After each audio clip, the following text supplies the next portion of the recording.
have one's titles of the old world order being displayed in such a fashion after we heard Abdul Baha talks about what he considered to be his greatest privilege.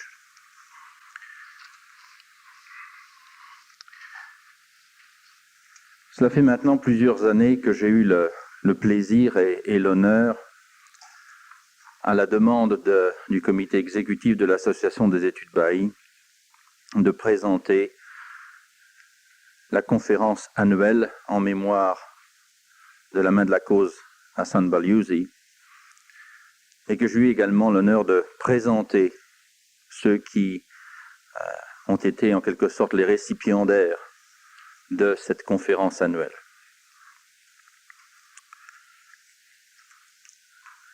Ce sur quoi je voudrais insister tout d'abord, c'est sur l'importance de cette conférence annuelle. Si l'Association des études Baha'i a décidé, à un certain moment de son histoire, qu'il était important d'avoir une telle conférence annuelle en mémoire d'Hassan Balyouzi, c'est pour bien souligner l'importance que l'Association des études Baha'i accorde à l'érudition. Une des choses les plus difficiles que l'Association des études Baha'i se trouve à envisager chaque année, une chose les plus difficiles à laquelle se trouve confrontée, c'est de trouver un équilibre entre servir les membres de l'association, qui sont avant tout les membres de la communauté Baha'i, quelle que soit leur origine, quel que soit leur particulier champ d'action ou de travail, tout en même temps tenter de promouvoir de nouveaux modèles d'érudition. At the core of the mission of the Association for Baha'i Studies is indeed the promotion and encouragement of studies of and on the Baha'i faith and its application to the needs of humanity. In keeping with the principles of the Baha'i faith, one of the central features of this work is therefore the development of a practice of scholarship which is rooted in the writings, which is guided by the preeminence given in these writings to knowledge and learning, to the gift of the intellect, as Abdul Baha calls it, and which is endowed with the prominent functions of the promotion of human welfare and the consolidation of the Baha'i community. This is not a simple order. It is quite different. It is quite a departure from what is considered scholarship, particularly in the academic world in this time. In the Baha'i context, therefore, what we need to look at is that scholarship is as much a practice and a process as it is a product. It is primarily characterized by the attitude of the scholar, one which is distinguished, as Baha'u'llah puts it in Gleanings, by forbearance and benevolence. Or as Abdul Baha writes, ethical conduct and virtuous character. The Universal House of Justice in Wellspring of Guidance talks about one of the characteristics of intellectual pursuit and talks about honesty and humility. Among the individuals who, throughout the history of the Baha'i faith and within the Baha'i community, have become, and I quote here from the International Teaching Center, have become widely recognized for their scholarship and whose intellectual pursuits were enriched by their abiding devotion to the faith and their compelling desire to teach the faith, was Hassan Balyouzi. Hassan Balyouzi was a historian trained at the University of Beirut and at the London Schools of Economics. Among his remarkable studies, which I'm sure all of you know, we can find Baha'u'llah, the King of Glory, Abdul Baha, the Center of the Covenant of Baha'u'llah, and Eminent Baha'is in the time of Baha'u'llah. When Mr. Balyouzi died in 1980, the Universal House of Justice commented in its message to the Baha'i world on, quote, his outstanding scholarly pursuits. This is the reason why the Association for Baha'i Studies decided shortly after the passing of Hassan Balyouzi to honor his memory by creating the Hassan Balyouzi Memorial Lecture, delivered at the time of the annual conference by a distinguished individual who has made outstanding contribution to Baha'i scholarship, but as well has a distinguished record of placing her or his life in the service of the Baha'i faith. We have with us today one such individual. And this is the reason why this year, especially as we are here in the province of Quebec, where he resides, that we have asked Dr. William Hatcher to be the recipient of the Hassan Balyouzi Memorial Lecture. I'm sure most of you know Dr. Hatcher, and his biography is on page 18 of your program. So I will not point out all of his old world titles. You can read them for yourselves. What I want mostly to point out is that here is an individual who has had the capacity and the will to put his scholarship, his intellect, this gift of God, to the service of the faith, to not only increase our understanding of the Baha'i revelation in its multiple facets, but also to increase the understanding of others in the non-Baha'i world to the marvels of Baha'u'llah's revelation. Most of you know that for many years, as a member of the National Spiritual Assembly of Canada, as a professor of mathematics at Laval University, he has contributed to this in Canada itself and North America. But you may not know or may not realize that for 5 years, Dr. Hatcher lived in Russia and contributed to the rising awareness of the faith in Russia, particularly among intellectual circles. He spent 2.5 years specifically as an invited researcher at the Steklov Mathematical Institute in St. Petersburg. And he was, of course, in contact with many intellectuals, scientists in Russia. And the Russian mind is a very sophisticated mind, which does not easily become convinced of anything. And therefore, having had the opportunity of having Dr. Hatcher being in Russia in order to raise the profile of the Baha'i faith was certainly an achievement. Let me just say one last word. Dr. Hatcher is mentioned in the Encyclopédie Philosophique Universelle as one of the 8 contemporary Platonist philosophers. I think that it is quite an achievement in itself to be recognized by this encyclopedia, which is the largest encyclopedic work prepared since Diderot Encyclopedia in the 18th century. Dr. Hatcher is going to talk to us about love, power, and justice. Dr. Archer.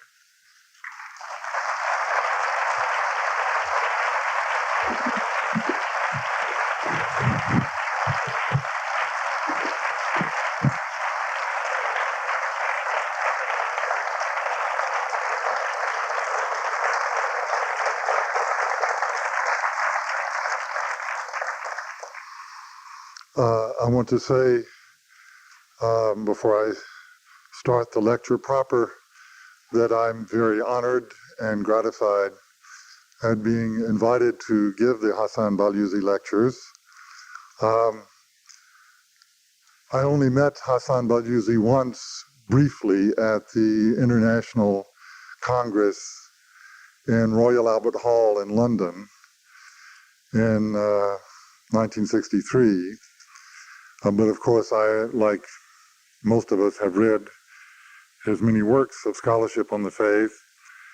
And as you know, Douglas Martin and I, when we wrote The Baha'i Faith, the Emerging Global Religion, we added a detailed appendix about E.G. Browne and the Baha'i Faith, which draws heavily on Hassan Balyuzi's scholarship in this area. So I think that it will be years and even centuries before we're able to appreciate the ultimate effects of what Hassan Balyuzi did. The second thing I want to say is, whoever's in charge of this, that it is now 2 minutes to 2 o'clock, according to my watch. And, okay. Because I think it will take about an hour to read the lecture. And I don't want to get into arguments with people. Okay. The theme of authenticity in human relationships comes to the forefront of world literature in the 19th century. I'm thinking of such authors as Dostoevsky, Tolstoy, Ibsen, Victor Hugo, Mark Twain, Ambrose Bierce, and philosophers such as Kierkegaard. This theme of authenticity seems to emerge almost spontaneously in all parts of the world in the literature. And that's why I mentioned writers, both Russian writers and American writers, French writers such as Hugo and so on. With some, of course, necessary overgeneralization, the basic theme of this literature is the following. The first is that the true meaning of our existence, human existence, consists in the establishment of authentic relationships between and among human beings. According to this view of the human condition, nothing else can possibly be the meaning of human existence other than the establishment of authentic interhuman relationships. Everything else which has a value only insofar as it contributes to this. At the same time, this literature also presents the human condition as being one in which most human beings are incapable of sustaining authentic relationships. For example, most people will, under certain circumstances, betray their friends and loved ones. Now, let me just say a word about what I mean by authenticity, though this will become clearer as I go along. When I speak of an authentic relationship between two people, I mean a totally reciprocal relationship based on the mutual recognition of the universal value that is intrinsic to and inherent in each human being. The mark of authenticity in human relations is the presence of self-sacrificing love or altruism.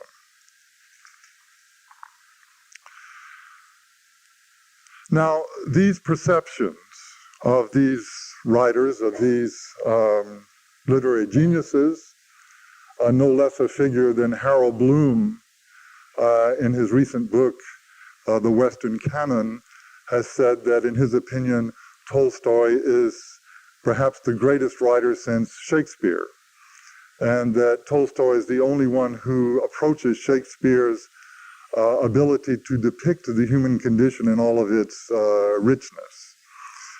Be that as it may, these figures that I've named were literary giants, and so their perception of this twin perception that authenticity is the meaning of life and that most human beings are incapable of sustaining authenticity gives rise to certain cultural solutions to this problem. I'll call this the problem of authenticity.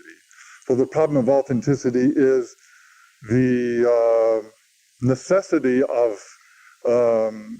creating authentic relationships and the difficulty that most people have in doing that.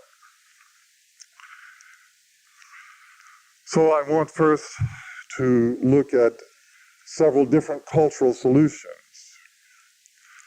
The thesis that I will be presenting in the first instance is that the great ideologies of the 20th century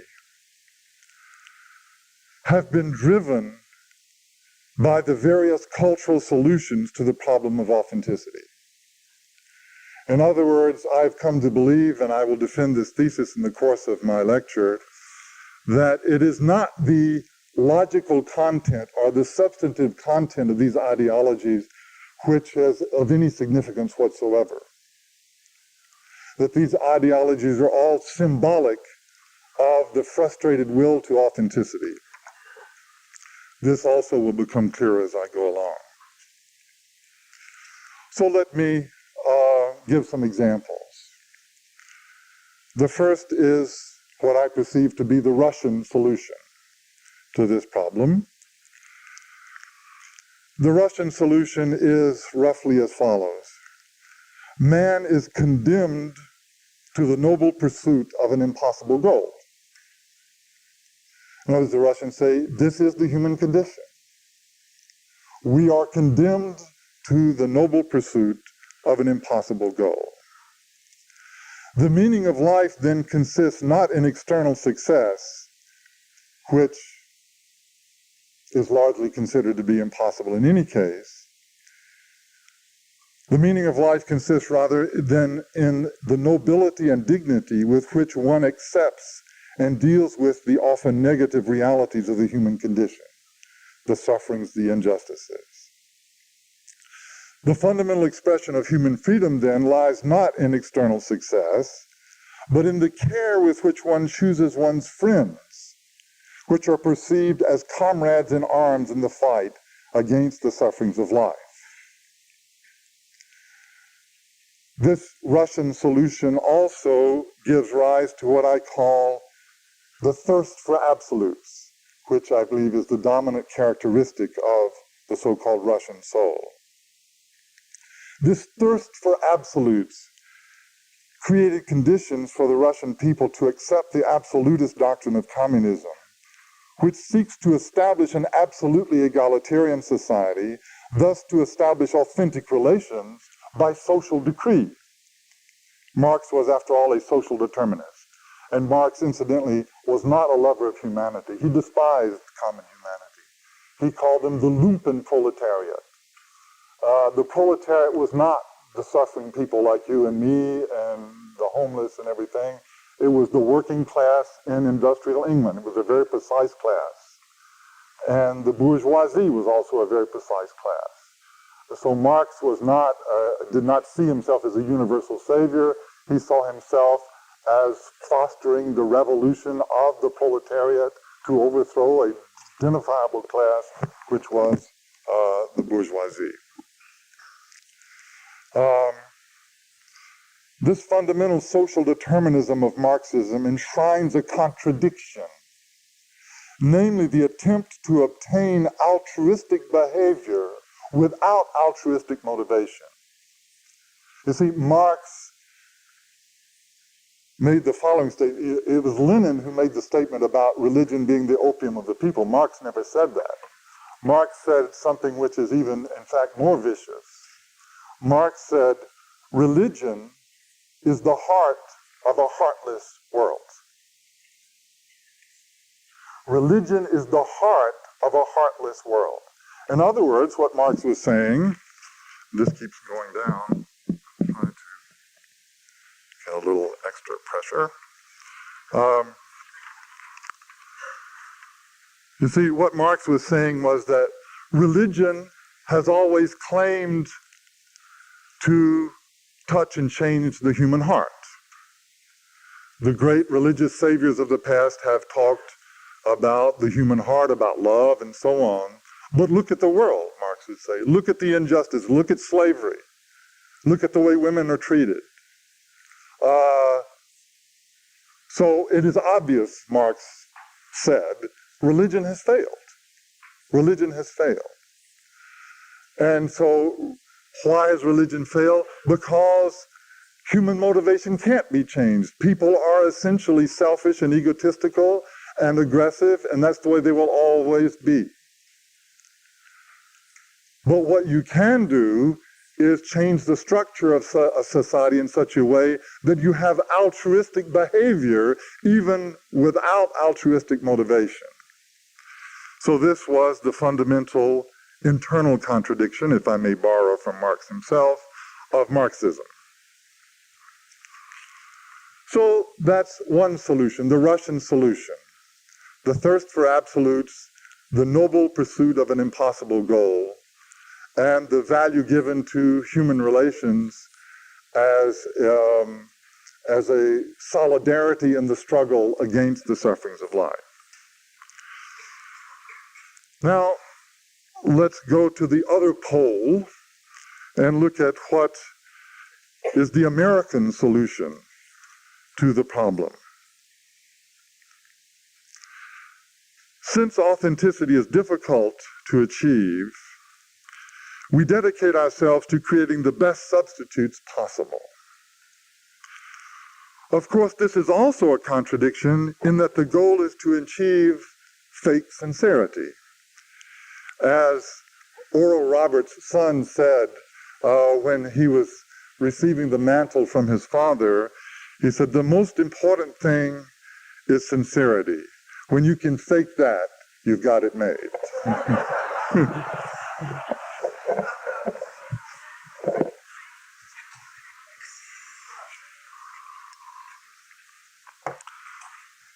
So, starting with Hollywood movies in the beginning of the century, which all have about 3 different plots that are essentially the same, leading to the Disney view of life and eventually to Disney worlds, with television beginning in the 1950s and now virtual reality, American culture has become a vast machine for the generation of illusions. So this was the American solution. In other words, in a certain sense, the Russian solution was, if we can't achieve authenticity, at least we won't take substitutes. We will not give up. We will nobly pursue this impossible goal. We will not compromise. Whereas, in a certain sense, the American solution was, well, why not create the best possible substitutes? You know? Europe has been caught in the 20th century between the Russian bear and the American eagle. The dominant European ideology of the 20th century has been fascism. Fascism essentially combines the authoritarianism of communism, or Stalinist communism, and the elitism of American individualistic capitalism. It is, so to speak, the worst of both worlds.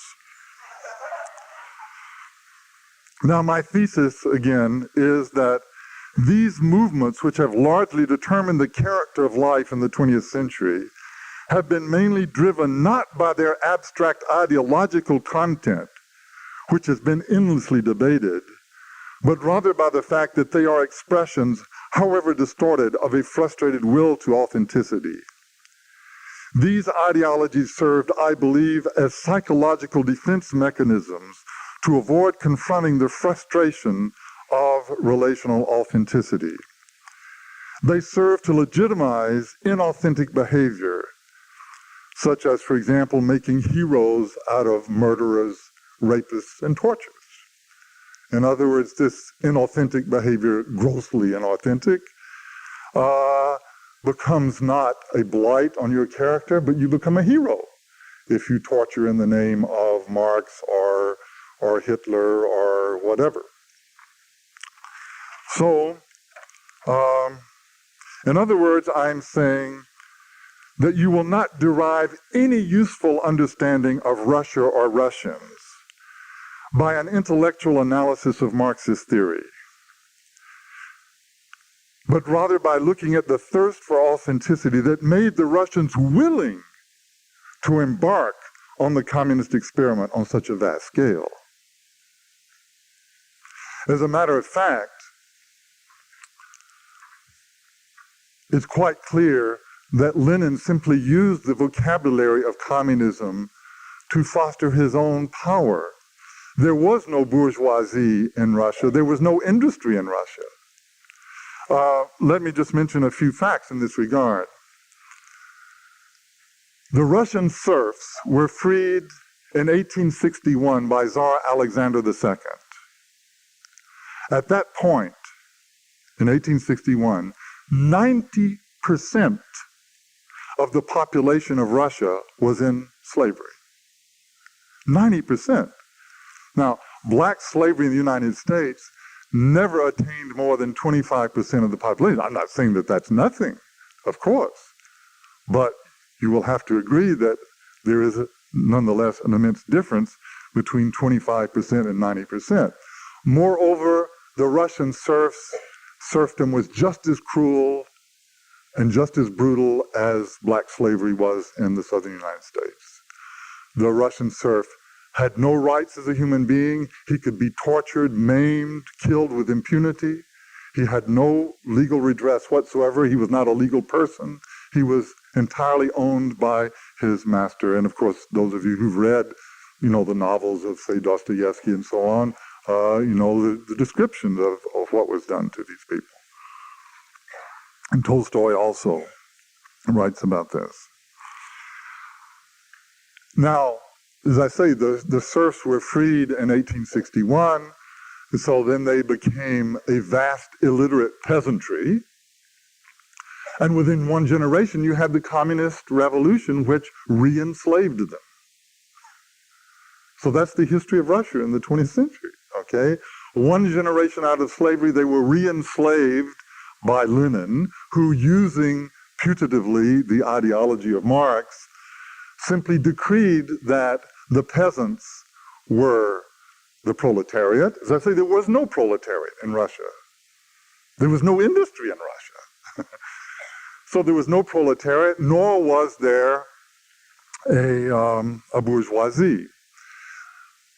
There was just a thin layer of intellectuals and aristocrats living almost totally in either Moscow or St. Petersburg. And that was the structure of Russian society, this vast illiterate peasantry capped with this handful of intellectuals and aristocrats located almost entirely in two cities.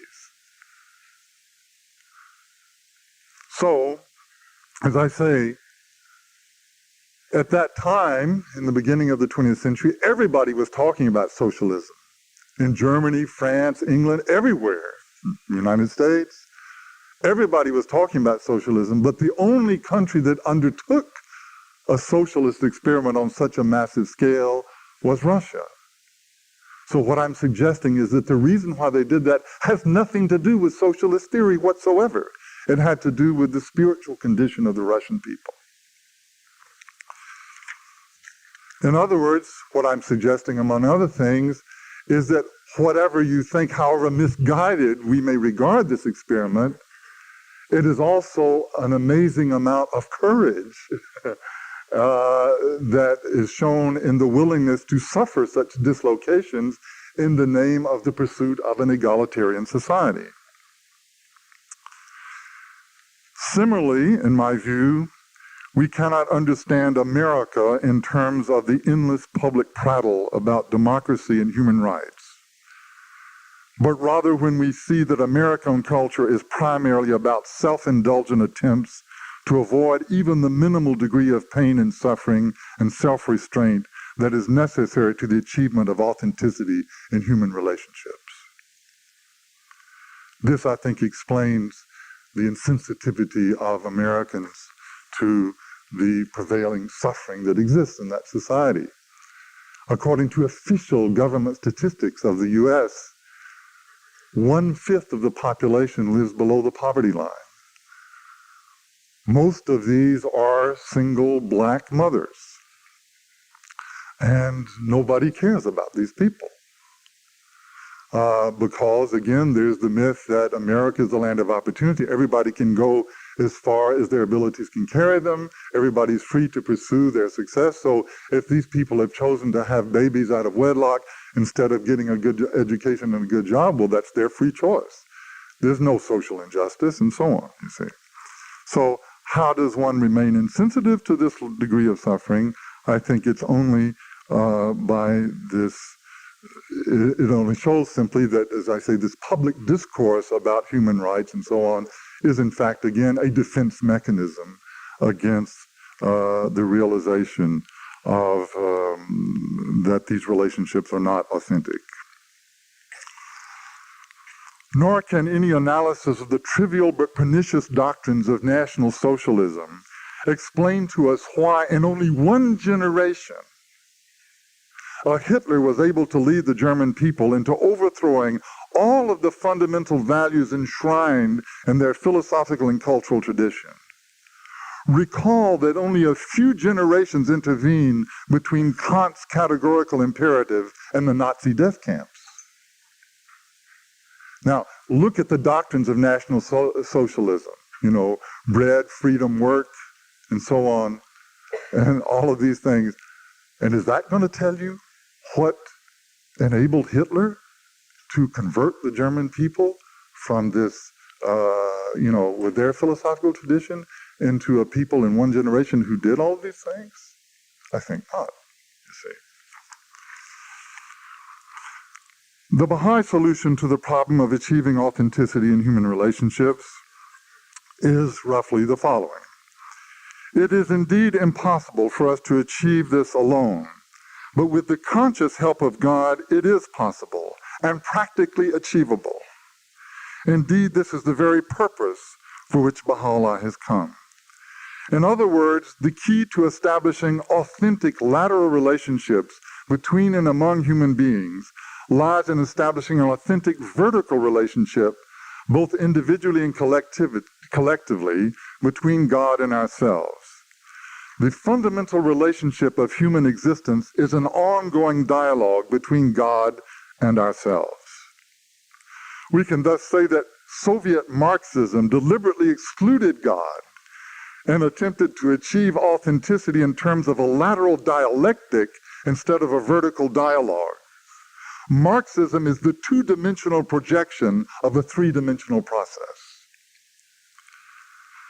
Americans have not only included God, but have attempted to appropriate him as an aid to the fabrication of their various substitutes for authenticity. Everything from drug euphoria to sexual indulgence is somehow seen as an expression of a sincere quest for authentic spirituality, rather than as the ephemeral, inauthentic pursuits they in fact are. The fundamental question we now ask is the following. If indeed the pursuit of relational authenticity is the fundamental task and meaning of human existence, why has there been so little of it? What in our history has prevented us from achieving authenticity?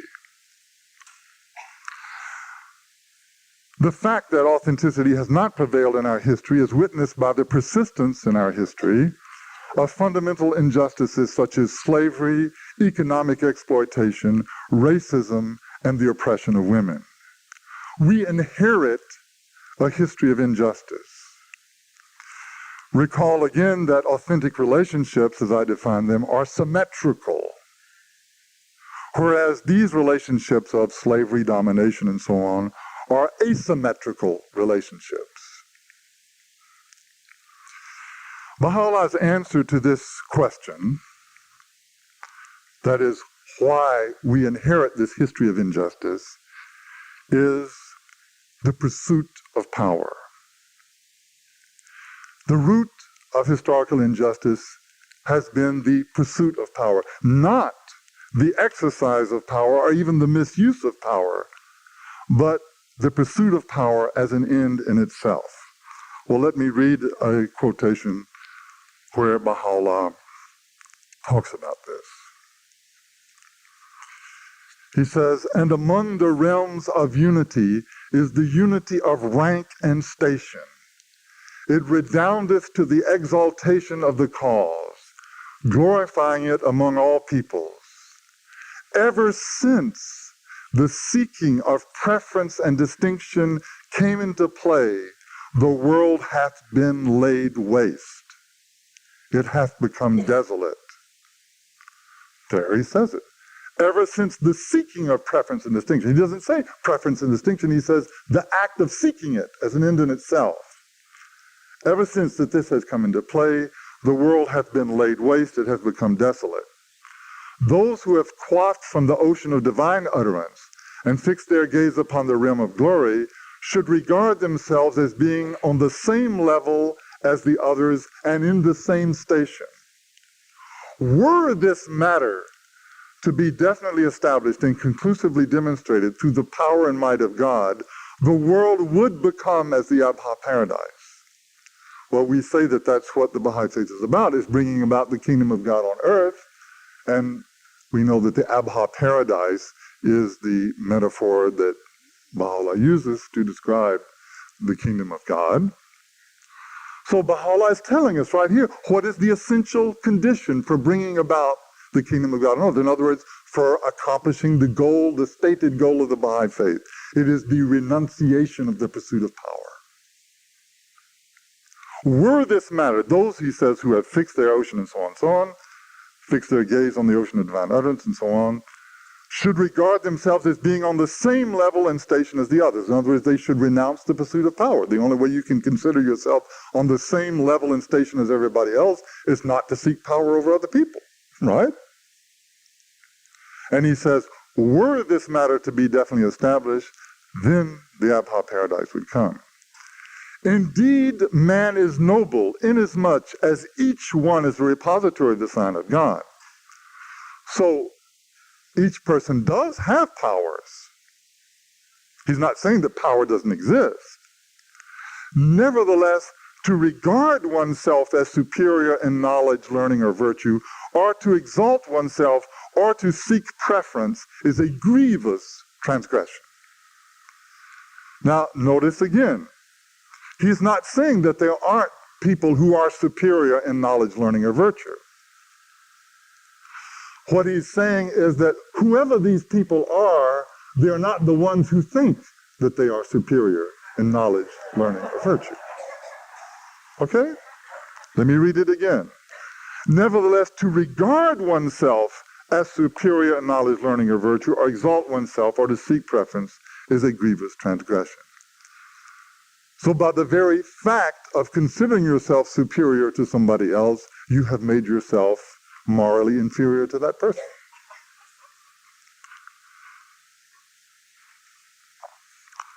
So, in this and other passages, Baha'u'llah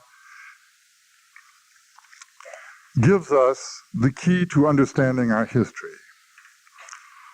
Power is pursued either socially by occupying those roles to which society has attributed power and status, or else by competition, which is the search to outperform the other in some manner with a view to attributing a super value to yourself as the winner of the competition.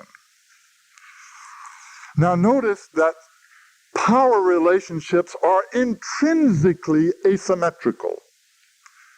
See, this is very important. It's not an accident. It's not that we have to pursue power of others, but still try to mitigate it with a little bit of love. We cannot each have power over the other at the same time and in the same way. In other words, it's logically impossible that I have power over Pierre-Yves and he has power over me at the same time and in the same way. This is logically impossible. So the pursuit of power or power-based relations are intrinsically asymmetrical. Similarly, we cannot each outperform the other in the same respect and at the same time. Competition is thus also inherently asymmetrical. Now, why do we pursue power? So, the conclusion there, which I thought was clear, but maybe I should say explicitly then, is that if we say that authenticity is the goal, and authenticity is a reciprocal relationship, then it is absolutely clear that we can never achieve authenticity as long as power orientation and competition is the basis of our relationships, because they inevitably lead to asymmetrical relationships of dominance. Now, why do we pursue power? Well, of course, there is one answer which many materialists give and which Marx gave, which is that people pursue power because people are just animals, because people are intrinsically aggressive and egotistical, and they always want power and so on and so on. However, the Baha'i Faith gives another answer, and so I won't waste time sort of refuting the materialist answer, though I do this in the Love, Power, and Justice book. I have a couple of pages where I go into detail into a refutation of the materialist viewpoint as being unscientific. But the Baha'i Faith puts forth the following proposition: that the pursuit of power is really the pursuit of self-value attribution. We exercise power over another by threats and promises. We can give or withhold something the other desires, or else we can protect the other or not from some negative consequence he fears. Such power thus allows us to compel the other to recognize our value. He has to reckon with us if we have power over him. Similarly, when we win a competition by outperforming another, others attribute to us a supervalue as the winner of the competition. Thus, we pursue power to acquire value. We feel that we need to acquire value because we perceive ourselves as having no intrinsic or inherent value. And to think of oneself as without value is tantamount to psychological suicide. So let me sum up.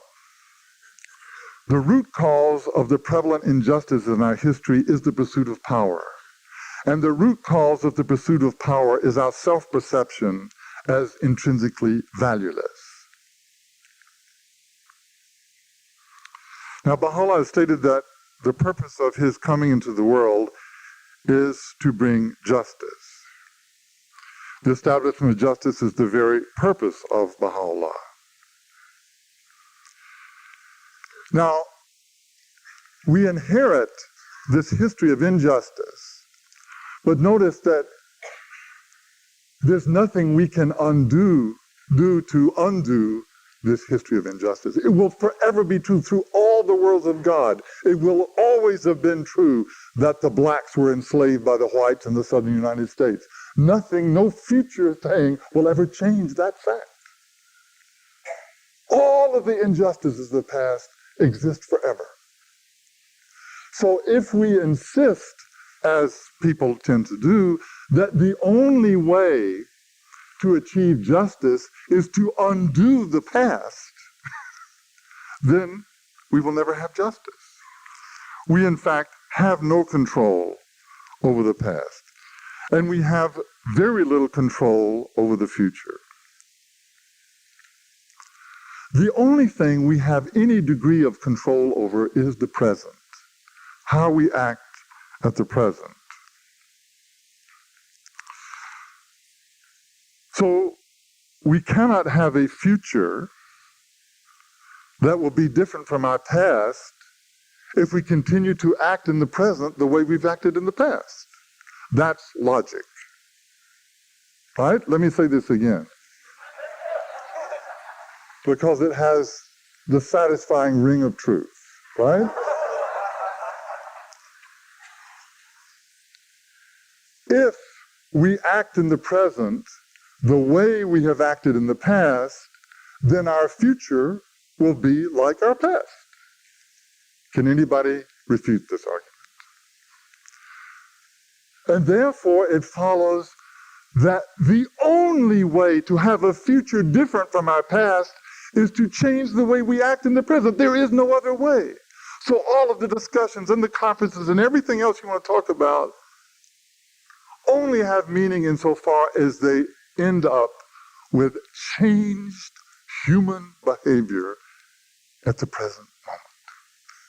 Until that happens, our future will continue to be a repetition of the past, and injustice will remain.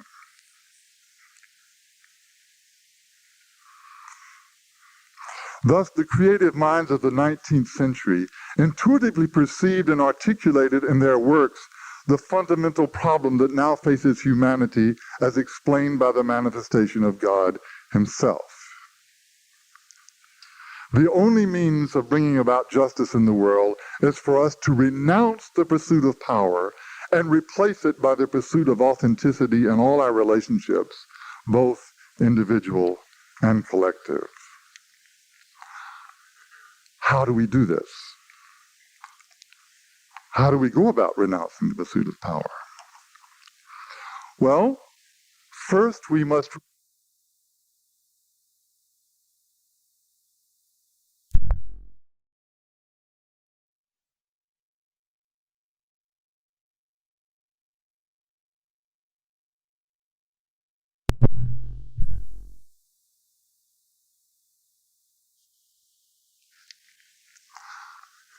How do we do this? How do we go about renouncing the pursuit of power? Well, first we must remove the motivation for pursuing power. First, then, we must gain the universal recognition of intrinsic value both in ourselves and others. This value is nothing else but the inherent capacities of each human soul, more particularly the fundamental capacities of consciousness, of mind, of heart, and will. In fact, it is this uniquely human consciousness which defines us as human beings. Let me give a very simple example of this, but maybe it's so simple that it's almost silly, but bear with me. Why consciousness flows everything else?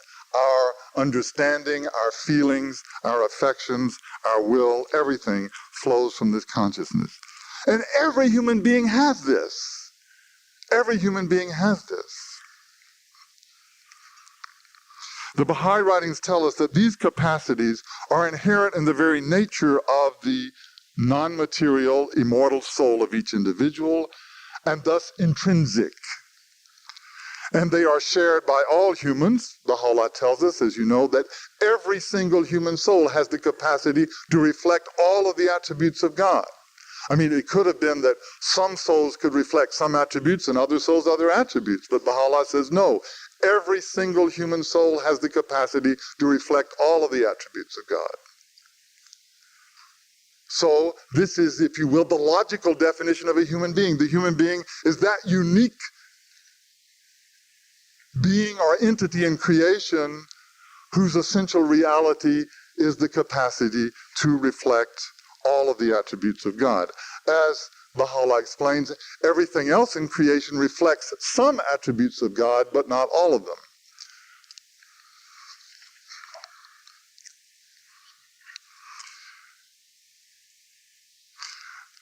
Because this value of the human being is intrinsic and universal, it is objective.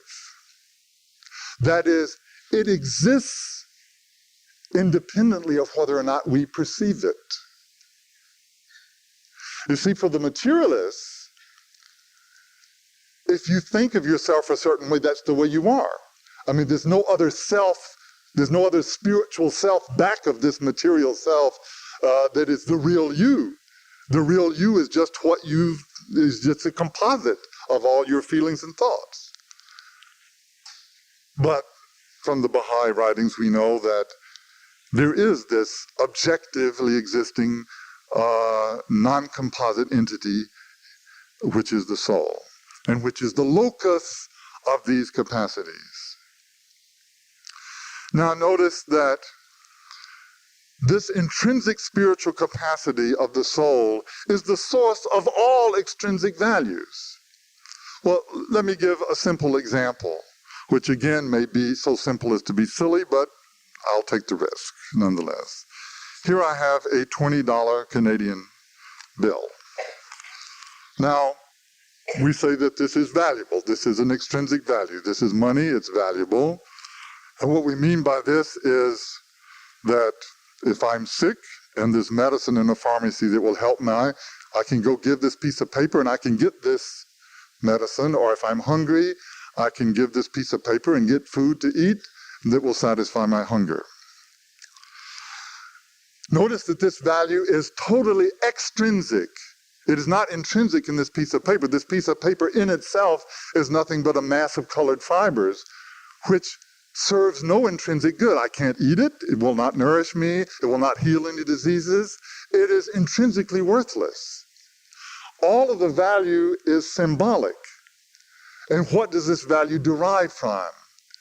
It derives from the capacity, the spiritual capacity of human beings to sustain certain relationships of mutual trust and so on. So in other words, these intrinsic capacities of the human being are the source of all extrinsic value. We've just lost the sense of the connection between these extrinsic values. We objectify these extrinsic values, which are in fact subjective, and we subjectify the spiritual values, which are in fact objective. Or put it another way, a dog or a monkey has all of the physical senses that you and I do. So the monkey can see this paper and see the greenness of it or whatever else you want. I think monkeys are not colorblind, right? Dogs are. But he can sense, he can feel this paper and so on, but he has no access to this symbolic value of the paper. Only a human being has access to that symbolic value because that value arises from the nature of relationships which are sustained by human beings. Destroy these relationships and you destroy the value of this thing. Okay? Therefore, in the measure that we recognize and become aware of our intrinsic value, we become secure in our sense of self-worth and are thus freed from the power imperative. The lust for power recedes within us, and we are free to share our value with others rather than seek something from them. Now remember that human behavior is determined not by objective reality, but rather by our perception of reality. Thus, if we perceive ourselves as having no intrinsic value, we will fall into power-seeking behavior and act as if we did not have this intrinsic value, even though objectively we have it. Thus, the recognition of intrinsic value is the knowledge of our true selves, which Baha'u'llah has equated with the knowledge of God, the supreme purpose of human existence. This recognition of our true selves, of our intrinsic value, is of course a process. We gain this true self-knowledge, this knowledge of the God-created reality that is within us, that indeed is us. We must begin to act, as we gain this knowledge, we must begin to act in the light of this knowledge. We must change the way we act. For as we've already seen, it is only changed behavior that will lead to a new future. We must deliberately renounce the pursuit of power and dominance over others and replace it by the pursuit of justice and love, which leads to authenticity. In the past, we sacrificed justice to the pursuit of power, thus creating our history of injustice. justice can be defined as the conditions necessary for love to flourish.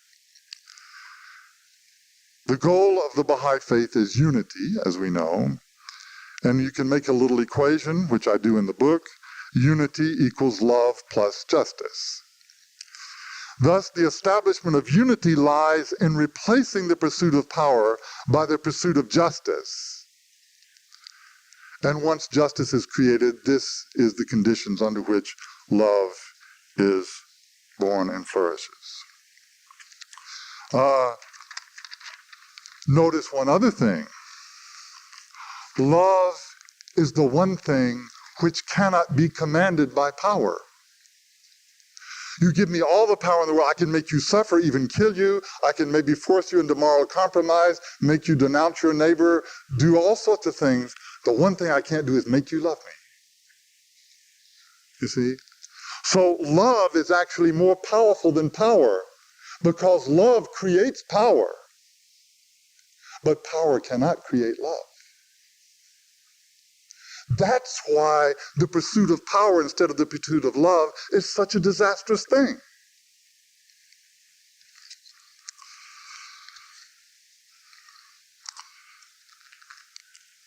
Now, another aspect of renouncing the pursuit of power is the renunciation of competition and replacing competition by the pursuit of excellence. So I want to take a few minutes here to make the point that the pursuit of excellence and competition are not the same thing. Competition is the horizontal comparison between the performances of two different individuals at the same time. If Pierre-Yves, I'm sorry to take you as a victim, Pierre-Yves, but why not?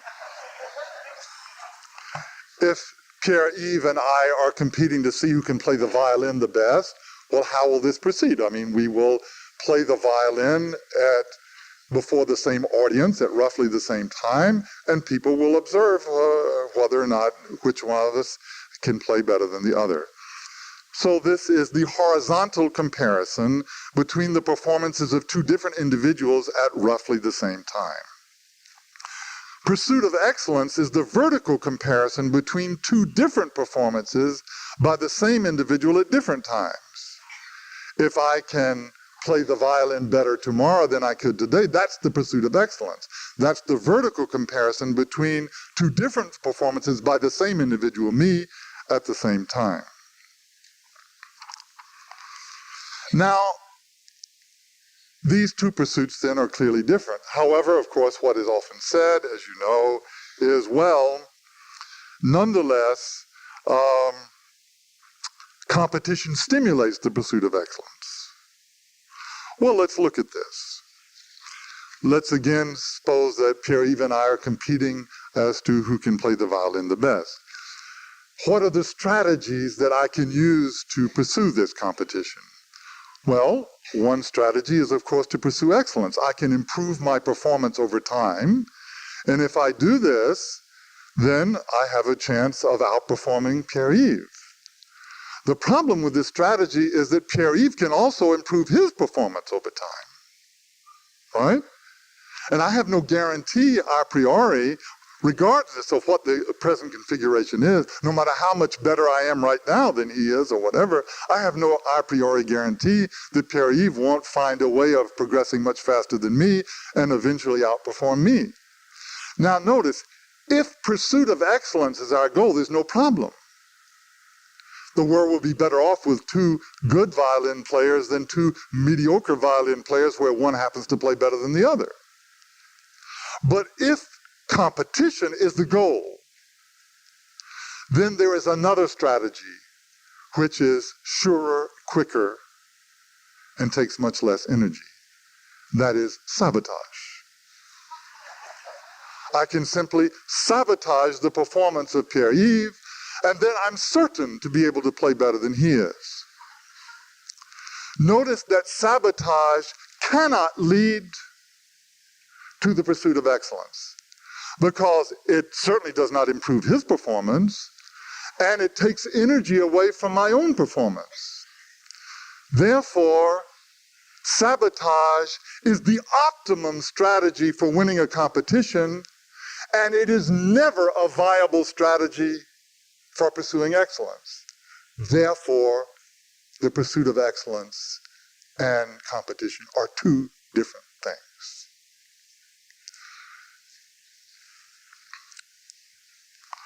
Now,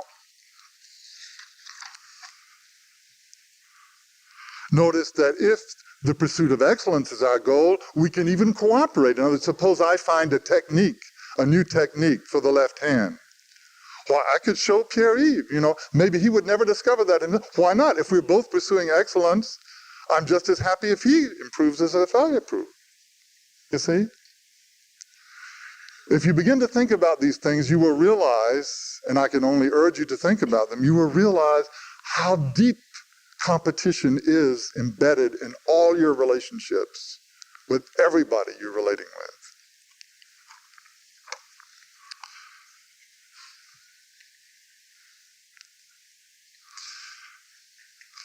The myth that confuses competition with the pursuit of excellence also confuses the universal with the merely general, and it results in what I call the supervaluation of the special.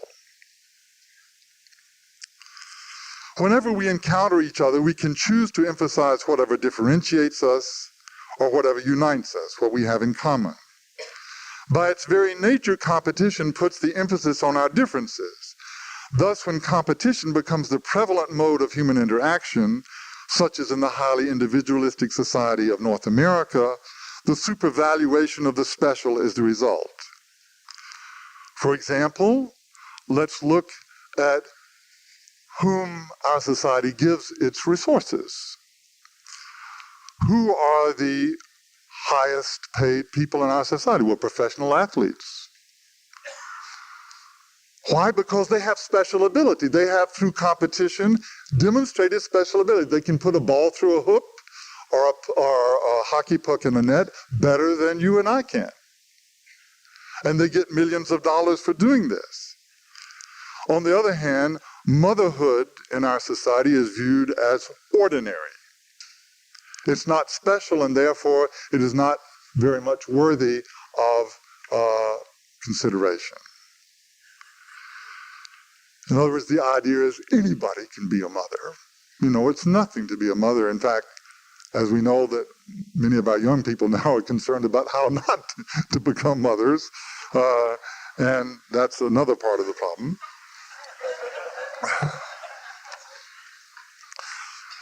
So motherhood is viewed as ordinary, and being a rock star or a cinema star or an athlete is viewed as special. However, if we look at the reality of the situation, we can see that, in fact, motherhood is not ordinary at all. I invite you to observe the interaction between an ordinary mother and her children. You will see that from the moment a child is born, the mother will sacrifice her own needs for the needs of her child from the moment that child is born until it becomes an autonomous adult, and sometimes even afterwards. In other words, the mother is not God. She gets tired, she gets hungry, she gets sick, but if she perceives that her child is tired or hungry or sick, she will satisfy the needs of that child before she satisfies her own needs. Ordinary mothers do this. Now, I submit that this isn't ordinary at all. It's extraordinary. Moreover, clearly motherhood is the most vital role in society because the whole future of the human race depends on it. I mean, suppose, to make it clear, that one generation of women refused absolutely to play this role. That would be the end of the human race, literally. I think that if there was no more Michael Jordan and professional basketball, I think we could live quite a while, you know? So think about it. There must be something a little bit wrong. I mean, just a little bit wrong with the society that pays $36 million a year to Michael Jordan and where 1/5 of the population, most of them single mothers, are living below the poverty line. According to official statistics, God knows what the reality is. All right? There must be something a little wrong, no? I mean, maybe somewhere. Maybe it's more than just, the war on poverty or something like that. Maybe there are some more fundamental value differentials going on here. Well, I would like to offer the thesis that this confusion of the universal and the ordinary results from an uncritical application of laws governing material values to those governing spiritual values. If you walk into any economics course, the first day of Economics 101, you will learn essentially the whole course, which is the basic principle of economics, which is competition for rarity. You would say, if everything was abundant and freely available, there would be no need for an economy. Every individual could just go get what he needs. There wouldn't be any interdependence. There would be no need for work or anything. So the existence of rarity and the competition for that which is rare is the basis of all economics. This principle of competition for rarity is derived from the fact that material values are diminished when they're shared. If I have an apple and I have to share it with you, we each have part of an apple. But spiritual values are enhanced, not diminished when they're shared. If I have a good idea and I share it with you, we both have a good idea. This is an association dedicated to learning. What is learning? It's sharing good ideas. You go to hear a talk, you say, he had a good idea, he had a good insight. Well, that's what you go. You go to share good ideas. We have institutions. We spend money for universities. Why? Because we recognize that the sharing of the spiritual value of good ideas enhances their value. Or if I have love and I share it with you, is the love diminished? No, it's enhanced. In fact, the surest way to throttle love is not to share it, right? Notice also that love is the only truly win-win relationship between human beings, because love is experienced positively both by giver and receiver. Even justice, even pure justice, is not always perceived, is not always experienced positively by the person who's the object of the action. But love is always experienced positively both by giver and receiver. And this is the passage that was read previous in the devotional period, is exactly this statement of Abdu'l-Baha, where he says that love is the universal value, unconditional value. That is, an increase in love is an increase in value under all conditions. Under all conditions. Thus, the logic of spiritual values is cooperation for universality, whereas the logic of material values is competition for the special. We have unconsciously superimposed onto spiritual values the laws governing material values, and therefore we have recreated our human relationships in the image of our lower nature. And it is we who do this. It is not because it's our intrinsic nature to do this. These are choices that we have made. Motherhood is universal, and it is universal because it is an expression of the intrinsic values of love, of trust, and self-sacrifice. People sometimes challenge me, well, give me an example of something that's ordinary and not universal. Okay, sickness. Everybody gets sick. It's very ordinary, but it's not universal. And the way that motherhood is treated in our society, in effect, treats motherhood as if it were an illness. You see, this again shows what a perversion of values is involved in this. So I conclude. We have established that the central problem of the modern world is to replace the pursuit of power-based asymmetrical relations with the pursuit of authentic relations based on altruistic love. On the personal level, such a choice is within the scope of the will of each individual. Indeed, it is for this very purpose that God has endowed each of us with our intrinsic spiritual capacities. But what of the collectivity? What are we to do about those who refuse to make this choice, to renounce the pursuit of power? Baha'u'llah's answer to this question is his covenant. Baha'u'llah has constructed an ingenious system of administration of human affairs in which it is literally impossible to succeed in pursuing power.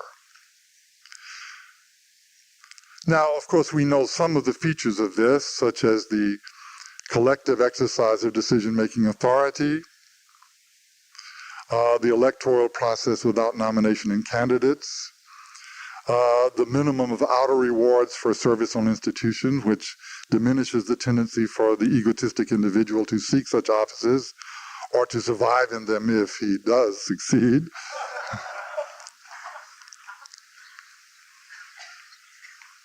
However, the ultimate and complete guarantee is and can only be the conferred infallibility of the universal house of justice. This alone is our ultimate assurance that no one will or ever can succeed in the pursuit of power in the Baha'i order. As its influence spreads in the world, so will the pursuit of power be defeated. The covenant of Baha'u'llah, and in particular the infallibility of the House of Justice, is the rock against which the ship of the pursuit of power will ultimately founder and destroy itself. The covenant of Baha'u'llah is that divine barrier which alone will separate forever the age of injustice and power seeking from the age of justice, of love, and of true and enduring unity.